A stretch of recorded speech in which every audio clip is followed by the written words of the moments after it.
नमस्कार प्रिय मित्रों, मैं पंडित दौलतराम सारस्वत आप सबका इस YouTube चैनल पर स्वागत करता हूं। आज आपको बताने जा रहा हूं दिग्बल के बारे में। कुंडली के अंदर देखने से पहले कुंडली के अंदर ग्रहों का बल देखना बहुत आवश्यक है, अति आवश्यक है। कुंडली में षट बल बताए गए हैं, षट बल में दिग्बल दिया गया है। ग्रहों की स्थिति जानने के लिए इनका बल देखना बहुत जरूरी है। किस भाव में कौन सा ग्रह बैठा है और उसको कितना बल मिल रहा है और कितना प्रभावशाली है।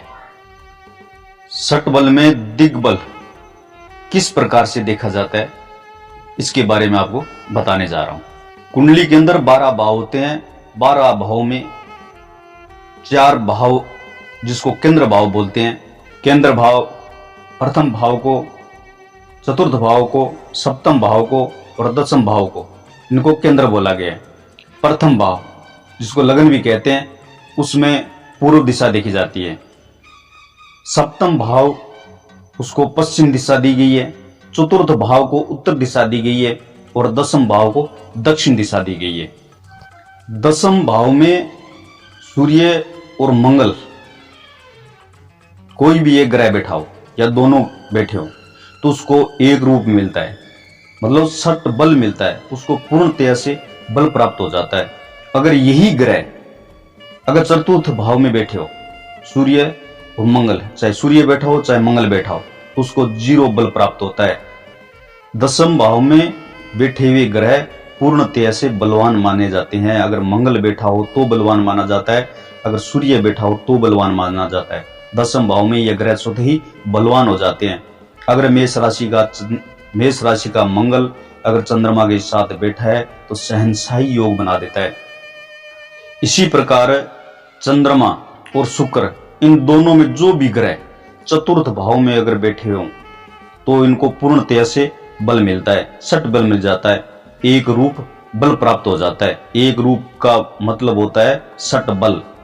अगर यही ग्रह दशम भाव में बैठे हो तो 0 बल प्राप्त होता है। चंद्रमा शुक्र अगर दशम भाव में बैठे हो तो इनको 0 बल प्राप्त होता है, और यही ग्रह चतुर्थ भाव में बैठे हो तो इनको पूर्णतया से बल मिल जाता है। बुध और बृहस्पति प्रथम भाव में बैठे हो तो इनको एक रूप बल प्राप्त होता है, मतलब षट बल प्राप्त हो जाता है, पूर्णतया से बलवान हो जाते हैं। अगर यही ग्रह अगर सप्तम भाव में बैठे हो तो 0 बल प्राप्त होता है, बलहीन हो जाते हैं। इसी प्रकार अगर कुंडली के अंदर लगन में चंद्रमा और बृहस्पति बैठे हो और अगर गुरु स्वगृह होकर बैठा हो तो उसको कितना बल प्राप्त हुआ है। इस प्रकार की कुंडली बहुत सहनशील होती है, बहुत तेजस्वी होती है, क्योंकि बृहस्पति को स्थान बल और राशि का बल मिल गया और चंद्रमा के साथ गजकेश योग बन गया। सप्तम भाव में अगर शनि बैठा है तो उसको एक रूप बल मिल गया, पूर्णतया से बलवान हो गया, षट बल प्राप्त हुआ है। यदि यही ग्रह अगर लगन में बैठा हो तो 0 बल प्राप्त होता है।